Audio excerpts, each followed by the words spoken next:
क्या हुआ? कुछ भी नहीं, बिजनेस में अप्स एंड डाउन्स तो होते रहते हैं। लेकिन आप जिस मसले पर बात कर रहे थे उसका हल तो बहुत सिंपल है। वो कैसे?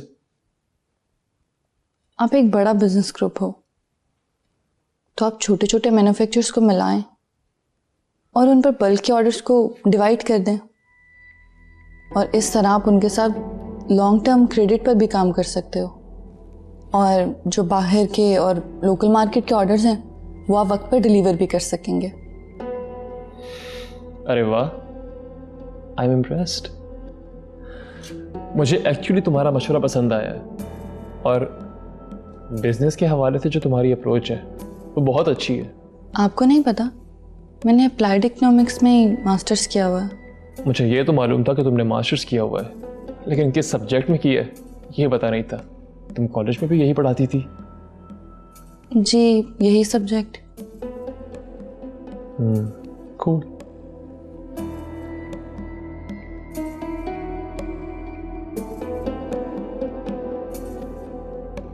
क्या सोच रहे हैं आप? कुछ भी नहीं, बस एक अच्छी खबर। कैसी खबर? बताऊंगा बाद में। ठीक है, चाय पी लें।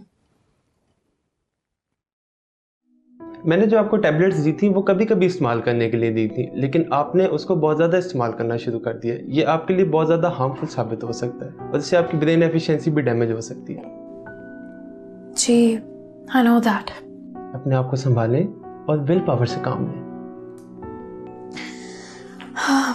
I'll definitely try. Thank you so much for your time. Thank you. Allah Hafiz.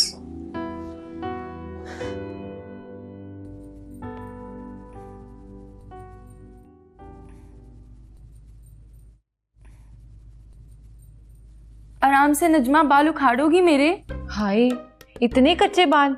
शहर में रहती हो ना, पिंड में रहती होती तो बड़े मजबूत बाल होने थे। क्यों, उनके बाल लोहे के होते हैं? वो अपने बालों में ना मक्खन लगाती हैं, बड़ी प्यारी खुशबू आती है, और बाल भी बड़े ही मजबूत होते हैं, और लंबे इतने कि संभाले नहीं जाते। चल झूठी, मक्खन तो सिर्फ बातों में लगाया जाता है, तू बालों में लगाने की बात कर रही है। सच्ची में, मैं झूठ नहीं बोल रही। अच्छा, तो तूने कभी लगाया है मक्खन? अम्मी मुझे बालों में लगाने के लिए ना इतना मक्खन देती थी। तो फिर आपके बाल इतने लंबे क्यों नहीं? वो ना, मैं बालों पे मक्खन लगाते लगाते ना सारा मक्खन खुद ही खा जाती थी, बालों के लिए बचता ही नहीं था। अब वो ही मक्खन ना तुम्हारे दिमाग में जम गए, इसीलिए अब तक तुमसे मैट्रिक पास नहीं हो रहा। नहीं जी, ये बात नहीं है। अजान कह रहे थे कि पेपर लेने वालों को ना मेरी लिखाई बड़ी पसंद आ गई है, इसीलिए वो मेरे पेपर बार बार लेते।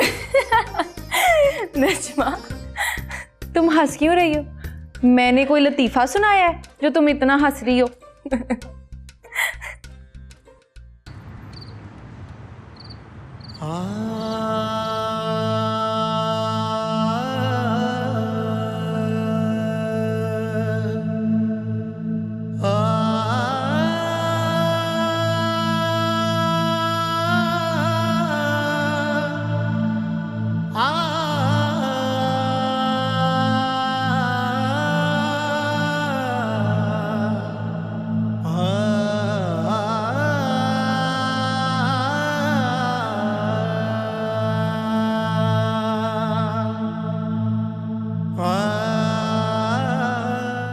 आज मिल सकती हो?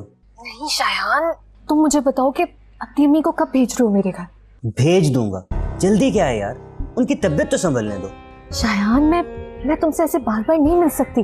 अबीर, बात समझने की कोशिश करो। हम लोग जब तक एक दूसरे को जानेंगे नहीं तो जिंदगी कैसे गुजारेंगे? आज हम मिल रहे हैं। नहीं शायान, मैं आज तुमसे नहीं मिल सकती। वैसे भी अम्मी की तबीयत ठीक नहीं है, मुझे घर जल्दी जाना है। अबीर,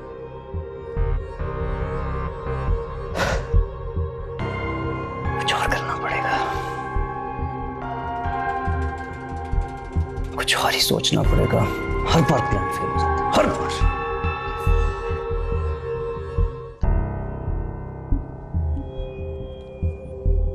आंटी, आप आए ना, बैठे। मैं यहाँ बैठने के लिए नहीं आई,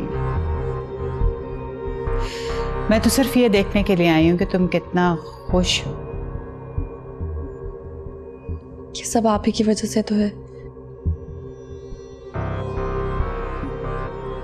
अहमर को बड़ा जानने लगी हो तुम, बहुत करीब आ गई हो उसके। बहुत मुबारक हो तुम्हें, कंग्रेचुलेशंस। एक बात याद रखना, वक्त बदलने में ज्यादा देर नहीं लगती है। वक्त बदला है, मैंने महसूस भी किया है, और आपकी ज़ेरे से सब अच्छा ही होगा। ज्यादा खुशफहमी में मत रहना लड़की कि इस घर के किसी फर्द ने तुम्हें कबूल कर लिया है।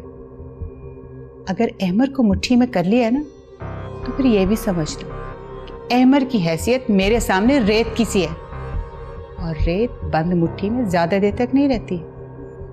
माँ बेटे को जुदा करके तुम जिस घमंड में हो ना, घमंड में तुम्हारा जल्दी खाक में मिला दूंगी, समझी? आंटी